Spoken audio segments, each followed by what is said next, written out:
दुख दर्द का, तकलीफ का, अपने पराये का, हानि लाभ का सब ज्ञान है। ये समझ हर एक को है कि हमारा लाभ किस चीज में है। और ये पता होते हुए भी हम उस आग को छूते हैं जो हमें जला देती है, उस बारूद के ढेर को हाथ लगाते हैं जो हमें बर्बाद करती है।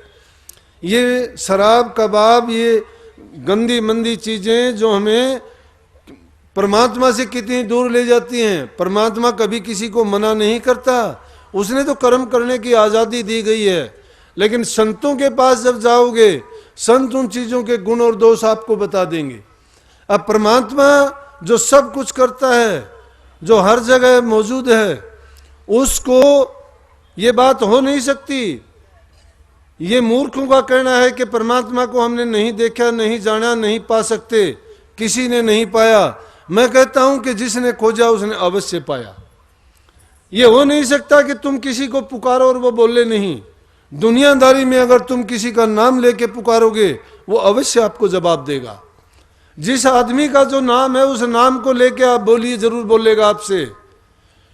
लेकिन वो परमात्मा का नाम लेके कभी आप सच्चे दिल से बोलते हो क्या? कभी उसको पुकारते हो?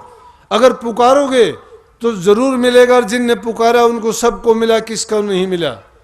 सेन भगत ने पुकारा, उसको जाके उसके काम की उसके लिए नाई बना। कबीर साहब ने पुकारा, उसकी यज्ञ कामयाब की। अरे नामदेव ने पुकारा तो उसकी उन्होंने छान बनाई के नहीं छपाई। धन्य जाट ने उसको याद किया तो उसका काम किया कि नहीं किया? सारा खेती का काम किया, अपनी परवाह नहीं की। जाके देखते उनको पता भी नहीं होता, काम हो जाता है। कौन करता है? जो जिसकी शरण ले लेता है, सच्चे दिल से जो उसकी शरण लेता है, उसके लिए वो हाजिर नाजिर खड़े रहते हैं, एक पल के लिए भी दूर नहीं होता। संतों ने हमें वो नाम दिया है। क्या कभी हम एकांत में बैठ के कभी पल भर के लिए भी निर्विकल्प हुए हैं? अरे संसार के पदार्थों में, संसार के लालच में हमने अपने आप को बेच दिया है। हमने अपने आप को गिरवी रख दिया है कि उन चीज़ों के लिए तो भागे फिरते हैं, मूल चीज़ को पीछे छोड़ के सोचते ही नहीं कि हमें क्या करना चाहिए था और हमें क्यों जीवन मिला था। यही खूबी राधा स्वामी मत की है। नहीं तो जिन युगों में, इन पिछले युगों में सबने जोर लगा लिया, ये वस्तु नहीं थी। सतयुग त्रेता द्वापर बीत्या, काहू न जानी शब्द की रीता। कलयुग में स्वामी दया बिचारी, प्रगट करके शब्द पुकारी। जिसके पास वो शब्द है, शब्द योग, अद्भुत योग, सरल योग, सीधा योग है। ये आत्म को परमात्मा से मिलाने का सही तरीका है। ये जिस मत में करनी नहीं है, जिस मत में जिसको नाम सच्चा नहीं मिला है, वो संसार में ठोकरें खाते हैं। वो अपने रास्ते से हट जाते हैं, भटक जाते हैं। दुनियादारी में खुद भी बदनाम होते हैं, उस धर्म को भी बदनाम करते हैं और उस गुरु को भी बदनाम करते हैं। सच्चा नाम जिसको मिला है, आज तक उन पर कभी उंगली नहीं उठी है। सच्चाई के नाम पर चलो, लेकिन हर जगह दुष्ट लोग जरूर होते हैं जो नाम की ओट में गलत काम करते हैं। ऐसे दुष्टों को पहचानने की कोशिश करो, वो किसी का भी नहीं होता। इसलिए ये अच्छे गुण हमें कहाँ से मिलेंगे? अपने परिवार से मिलेंगे। कहाँ से शुरू होती हैं अच्छाइयाँ? अपने परिवार से होती हैं। माँ बाप की सेवा करो, बूढ़े बुजुर्ग की जितनी भी, कोई भी हो चाहे, जिसको तुम सच्चे दिल से अगर उसकी सेवा करोगे, उसके दिल से निकले हुई उनके दिल से निकला हुआ आशीर्वाद, वो आपको, मैं कहता हूँ, परमात्मा का आशीर्वाद होगा। आत्मा सो परमात्मा है, क्योंकि ये आत्मा उसी की अंश है। उसकी अंश को, उसकी संतान को जो प्रसन्न करता है, तो परमात्मा उससे अपने आप खुश होता है। अच्छे गुणों को अपनाओगे तो आपके अच्छाई अपने आप होती चली जाएगी, आप बुरे कर्मों से अपने आप बचते चले जाओगे। सबसे पहले है माँ बाप की सेवा करना, घरों में प्यार प्रेम रखना, चोरी निंदा बुराइयों से बच जाना, और अच्छे वातावरण, जो दुनियादारी के काम है, जो भी तुम अच्छा करोगे, सच्चे मार्ग पर चलने वाले, जीव हिंसा नहीं करता कभी भी। आज तो हिंसा घर घर में होने लग रही है। क्या नाम लिया जाए उसके लिए कितने प्रचार होते हैं, कितना कहा जाता है, फिर भी रोके से नहीं रुकता है पाप। भ्रूण हत्या जैसा बुराई और उस जैसा महापाप क्या है कि ब्रह्म हत्या का पाप लगता है, वो कितना अब जोरों पर है। तो इस तरह की बुराई से बचना चाहिए। आगे जाके कितने हमारे साइंसदानों ने खोज करके की है कि आगे आने वाले समय में पानी की समस्या हो जाएगी, जीवन नहीं रहेगा सृष्टि में अगर पानी नहीं होगा। तो क्यों लिख दिया जगह जगह जल ही जीवन है, इसलिए उस जल की कोई परवाह नहीं करता, उसको हम बर्बाद करते जा रहे हैं। हम सोचते हैं कि हमारा काम चलता है, आगे जो भी कुछ होगा नहीं होगा। अरे अपने लिए जिए तो क्या जिए, इंसान को दूसरे के लिए जीना सीखना चाहिए। अगर तुम खुद कष्ट उठा के, खुद भूखे रह के, खुद परेशान हो के दूसरे को सुख देते हो, तो तुम्हें जो आत्मिक रूप से बल मिलेगा, शांति मिलेगी, सुख मिलेगा, ऐसा सुख आपको वो चीज प्राप्त करने में नहीं होगा जो दूसरे के देने में होगा।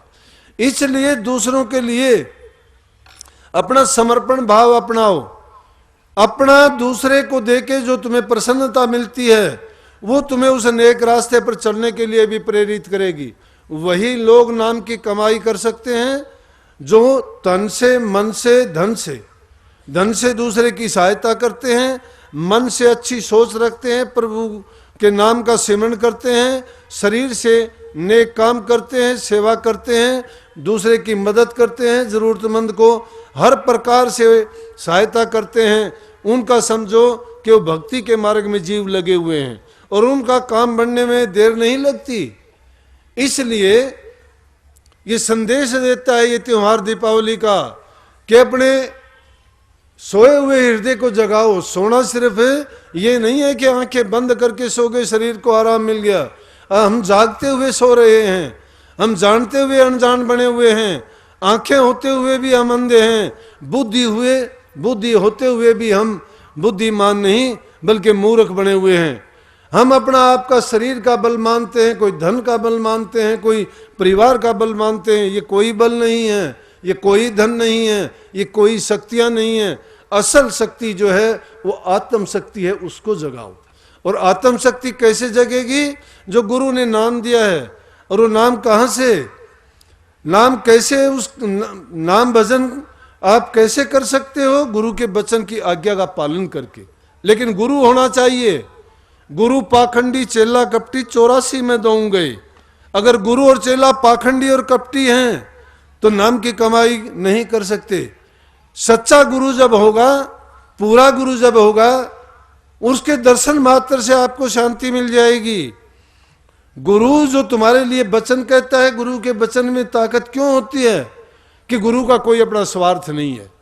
जिस गुरु का अगर तुम्हें उसकी बात में स्वार्थ लगता है, अगर उसकी बात में लालच लगता है, अगर उसकी बात से अहंकार झलकता है, अगर वो गुरु आपसे कुछ मांगता है या अपना कोई कारोबार व्यापार चलाता है, ऐसे गुरु का तो मैं कहता हूं दर्शन भी करोगे तो भी तुम्हें नरकों में जाना पड़ेगा।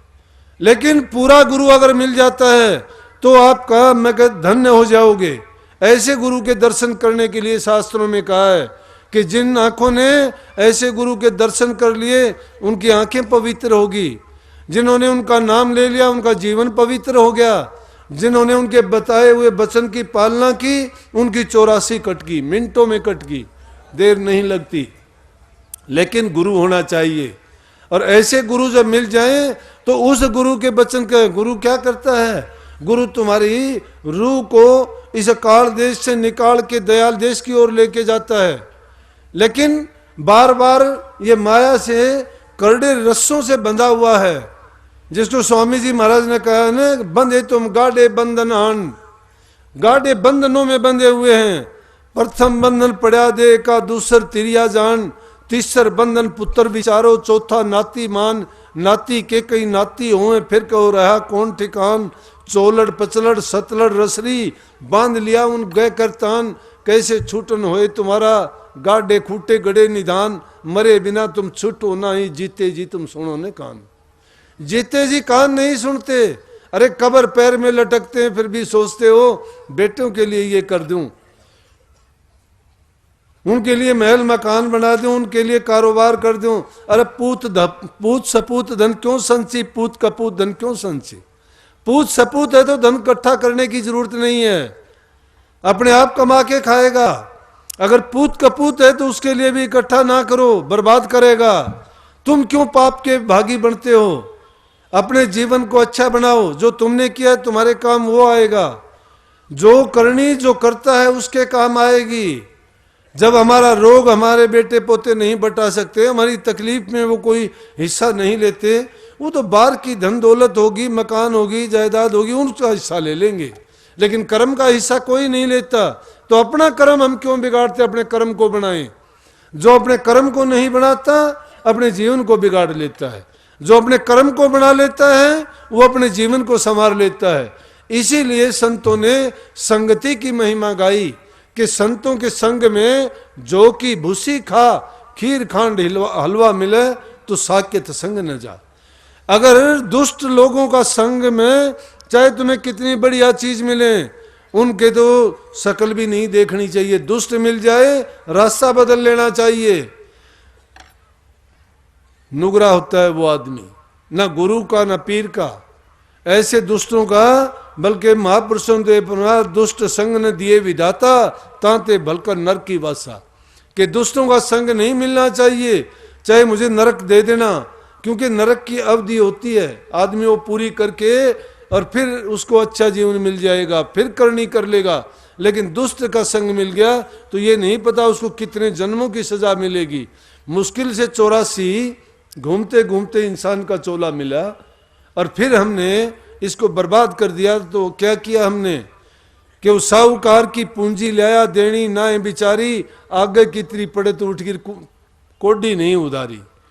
हमने जब ये जीवन मिला था ये कोल करार किया था, ये कोल करार करके आए थे कि मैं करनी करके आपके चरणों में वापस पहुंच जाऊंगा। लेकिन क्या किया हमने, उन्होंने हमें जीवन दिया। जीवन ये ऐसी पूंजी सौंपी कि हम वो व्यापारी बन के दुनिया में आए, लेकिन चातर माल चौगुना की नर मूर्ख मूल गंवाई। जो चातर थे उन्होंने तो माल चौगुना कर लिया इसमें, क्योंकि दिन रात नाम की कमाई करके नाम को जानते ही नहीं है। हम तो नाम जानते, कैसे कैसे नाम, क्या बताएं अब कि आलोचना बुराई किसी की नहीं करनी चाहिए। इन दुनियादारों ने नाम को पेशा बना लिया। एक आदमी कहने लगा मेरे से, कहने लगा जी एक यूं बोला कि तुम्हारा गुरु है वो स्कूल कॉलेज नहीं खोलता। मैं कहने लगा भाई स्कूल कॉलेज अगर खोल लेंगे, उसको ये कहना चाहिए था कि स्कूल कॉलेज खोलना तो व्यापार हो गया, धर्म नहीं रहेगा, वो सत्संग नहीं रहेगा वहां पर, वहां नाम नहीं रहेगा। फिर तो क्या हो जाएगा उसमें, तो कभी तो उन वहां किसी को नौकरी देने में लगे रहोगे, या फिर उनके लिए जो कहीं से कोई सीट लेके आओ, किसी का दाखिला करवाओ, किसी से चंदा इकट्ठा करो, फिर तो काम दूसरा हो जाएगा। भक्ति से तो बहुत दूर चले जाते हैं। तो जो इन कामों में पड़ जाते हैं, शिक्षा अच्छी है, जरूर इसका प्रचार प्रसार करना चाहिए, लेकिन वो करना किस तरह से चाहिए। वो स्कूल कॉलेज खोलो, एक पैसा ना लो, गरीब बच्चों को शिक्षा दो, उसमें इस पचड़े में नहीं पढ़ना चाहिए। उस धर्म की आड़ में व्यवसाय नहीं चलाना चाहिए। जब शिक्षा व्यवसाय बन जाएगी और वो धर्म में शामिल हो जाएगा तो सत्संग नहीं रहेगा, व्यापार बन गया वो। तो इससे अच्छा तो बिजनेसमैन बन के बिजनेस कर ले। नाम तो नाम सत्संग के नाम से ही होना चाहिए। प्रभु के नाम का जो विद्यालय खोला है जिसमें आध्यात्मिक शिक्षा मिलती है, वो रूहानी कॉलेज खोलो जिसमें भटके हुए जीवों को वो ज्ञान दो। ये 84 में भटके हुए हैं। अरे ये जो ज्ञान मिलता है, ये जो पढ़ाई है, ये तो रोजी रोजगार के लिए है, ये तो मिल जाएगी, हम नहीं और कोई खोल देगा। धनवान लोग खोल देंगे, दानी पुरुष खोल देंगे, समाज में और दूसरे लोग उनका इंतजाम कर देंगे, लेकिन ये आध्यात्मिक स्कूल नहीं मिलेंगे कहीं भी जो इस जीव को बुराइयों से बचा देंगे। आज उनके लिए तो जगह ही नहीं है, ना तो उनमें अखबारों में जगह है, ना टेलीविजन वालों के पास समय है, ना ही अच्छी बात सुनने के लिए लोगों के पास समय है, ना ही स्कूल और कॉलेजेस में ऐसी बात बताई और पढ़ाई जाती हैं। नैतिकता की बात भी नहीं पढ़ाई जाती। अगर नैतिक मूल्यों का हास हास क्यों हो रहा है? आज परिवार क्यों बिगड़ रहे हैं? बच्चों में आज क्यों ऐसी हालत हो गई है कि माँ बाप के प्रति उनकी कोई श्रद्धा नहीं रही, अपने फैसले खुद करने लग जाते हैं। पढ़ते पढ़ते वो बच्चे घरों से भाग के शादी कर लेते हैं, फिर वो पंचायत होती है, उन पंचायतों में क्या क्या फैसले होते हैं, आखिर में बच्चों को उनको मरना पड़ता है। क्यों मरना पड़ता है? वो हमारी खुद की कमी के कारण है, हमारी नैतिक शिक्षा के कमी के कारण है। हम उनको चरित्रवान नहीं बना सके, हम उनको संस्कार नहीं दे पाते। बच्चों को अच्छे स्कूल और कॉलेज तो हम देते हैं, उनको अच्छे हॉस्टल देते हैं, लेकिन उसके बदले में अपने बच्चों को खो देते हैं। क्यों खो देते हैं? कि उन हॉस्टलों में रह के उनको उनसे बड़ी बुद्धि वाले तजर्बेकार जिन्होंने जिंदगी जी है वो लोग नहीं मिलते। एक ही समान बुद्धि के लोग मिलते हैं जिनकी एक विचारधारा होती है, और वो विचारधारा उनके संस्कार टेलीविजन से बनते हैं, अखबारों से बनते हैं, पाश्चात्य शिक्षा का प्रभाव उससे बनते हैं। और उससे क्या होता है कि वो हमारी जो संस्कार थे, संस्कृति थी, उसके बिल्कुल उलट जा रहे हैं। उनके उलट जाने के कारण आज समाज की वो दुर्दशा हो रही है। इसलिए हमारे धर्म में वो खामियां और हानियां आ रही हैं। उसमें नहीं, हमारे समाज में इन चीज़ों का नाम भी नहीं था। ये बुराइयां नहीं थी, ये तो राक्षसी चीज थी। इनका सेवन करने वाले लोग बाहर जंगलों में रहते थे। आज ये गांव-गांव में शराब के ठेके खुले हुए हैं। गांव-गांव में देखो, छोटा सा भी गांव होगा, वहाँ भी छोटा मोटा होटल होगा, वहाँ भी आपको मुर्गे अंडे और बकरे कटते हुए मिलेंगे। क्यों हो गया ऐसा? क्या अनाज की कमी होगी हमारे देश में? क्या दूध दही की कमी होगी हमारे देश में? किस लिए लोग ये ऐसा गंदा कर्म करते हैं कि अच्छे जीवन को छोड़ के, अच्छे खाने को छोड़ के उस पाप कर्म में जा रहे हैं? ये सारा का सारा नैतिक शिक्षा की कमी है, संस्कारों की कमी है। अब कहाँ धर्म पनपेगा? कहाँ हम सुर शब्द योग का प्रचार करेंगे?